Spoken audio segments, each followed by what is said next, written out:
Dez going to come back to the Cowboys?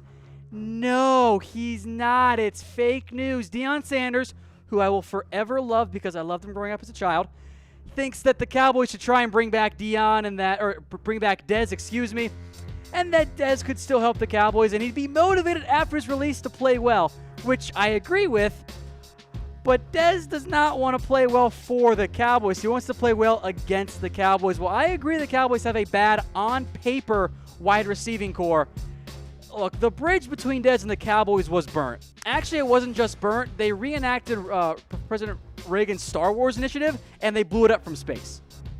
The bridge is no longer there for the Cowboys and Dez Bryant. He's not going to come back. I will be absolutely stunned in every way imaginable. I see no scenario in which it happens for Dez Bryant. They're going to try and roll with Cole Beasley, Allen Hurns, Michael Gallup, and maybe T.O. We'll talk more about him later on in the show.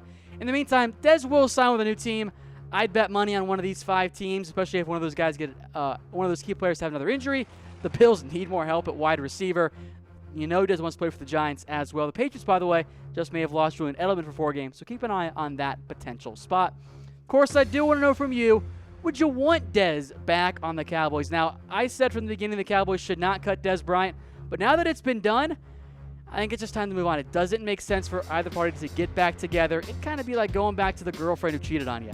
It's just not going to go over well for either side. All right, next up on the rumors, speaking of girlfriends that cheated on you, Terrell Owens kind of falls in that same category, I think. He says he can play for the Cowboys, so could he go to the Cowboys? No, it's this one's fake news. T.O.'s kind of gone a little bit off the deep end, I think. He says he can still play in the NFL. He was asked if he would play for the Cowboys, could he catch 30 or 40 balls, and he said absolutely. He said, I'd be fine to go back.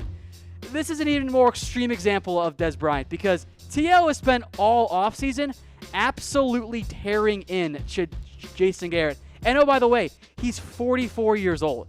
I know he's in great shape, but T.O. can't contribute to an NFL roster. I would rather take any receiver on the Cowboys right now than Terrell Owens. I have zero interest in that one.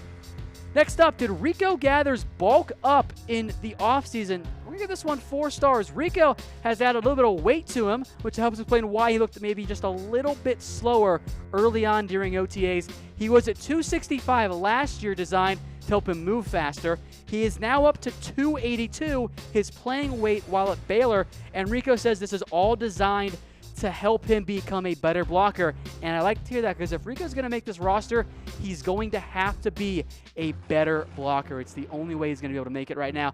And one note on Rico here before we get into some 53-man roster projections later on in the show. He is still working with the 4th team among tight ends. He's 4th on that depth chart. It's not a promising sign for his chances of making the roster going forward.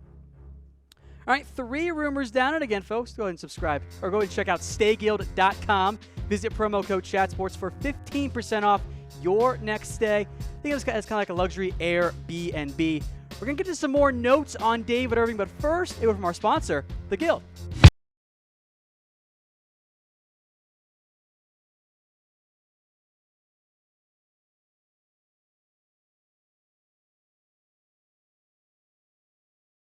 That's stayguild.com, promo code ChatSports for 15% off your stay. As for David Irving, are the Cowboys frustrated with him? I do think so, and this is reading between the lines of what Rod Marinelli has had to say about David Irving as of late, and I think this is what's going on here. So Marinelli was asked if he thought it would be a good idea for Irving to show up during mandatory minicamp, which, I guess kind of a loaded question. He says, I think so. That might be a good idea. That would help. And then on top of that, Marinelli has said that he is trying to help provide some guidance for David Irving. He said it's about man building. You give him guidance and go, but the man has got to grab it and go. Marinelli says he's talking to Irving in a man-to-man kind of thing. So I know that David Irving has a lot going on in his personal life. The Cowboys said he was out of shape. I think all the outfield stuff with the false accusations of domestic violence, with gaining custody of his daughter, has weighed a lot on Irving, and understandably so. And I think he's just been a little bit slow to get back on track into the David Irving we know and love on the field. But I do think the Cowboys, even if it's not exactly a fair viewpoint, are getting just a little bit frustrated because he wasn't really there at OTAs. On the good side of things, though, is Irving going to be back for minicamp? I'm going to give this one 3 stars. Again, it seems pretty likely, even though Jason Garrett has said He's not sure if Irving will be there. Irving did show up after OTAs ended for an individual workout on Wednesday, a promising sign for Irving on that end. And there was the report from Mike Fisher that Irving will be there at minicamp. Don't know how much he's going to do. Maybe he's still kind of held out a little bit, but he's at least going to be there. And that's been the issue, I think, for the Cowboys, is that they know Irving has a lot going on, but he still hasn't been in the facility the way that they want him to be. That's not always the most fair viewpoint, but the NFL and the Cowboys among them, they want you to be committed to your team 110%, nothing else going on outside of that. So I think Irving's going to be okay, but just keep an eye on it. In terms of some good news on the defensive line, some really good news, Jihad Ward has looked really good during OTAs. 4 stars on this one. Brian Broaddus called him the most impressive player of anyone on the Cowboys. That's a lot of high praise, and Ward has benefited in a big, big way from David Irving's absence and Malik Collins' injury. Ward has come in and immediately started working with the first team during OTAs. I think he's going to be a roster lock this year based on the way he's fared in OTAs. We'll get into my full projections later on in the show.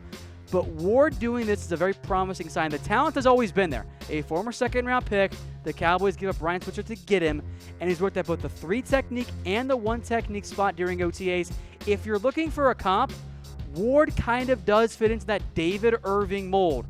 You know, didn't have the best college career because he was a great athlete, but didn't quite perform in that way, and has underachieved early on in his NFL career, but the athletic upside has always been there. If there is any coach that's going to get the most out of Jihad Ward, it's going to be Rod Marinelli.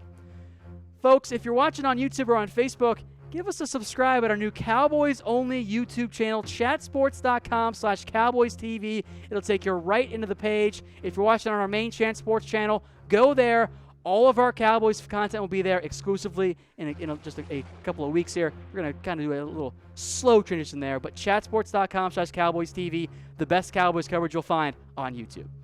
All right, 3 rumors left. Is Martin going to do very little at minicamp? I'll give this one 3 stars. Again, the report from Mike Fisher is that Zack Martin will be at the Cowboys facility during minicamp, but that Martin might not do much, if any, work on the field.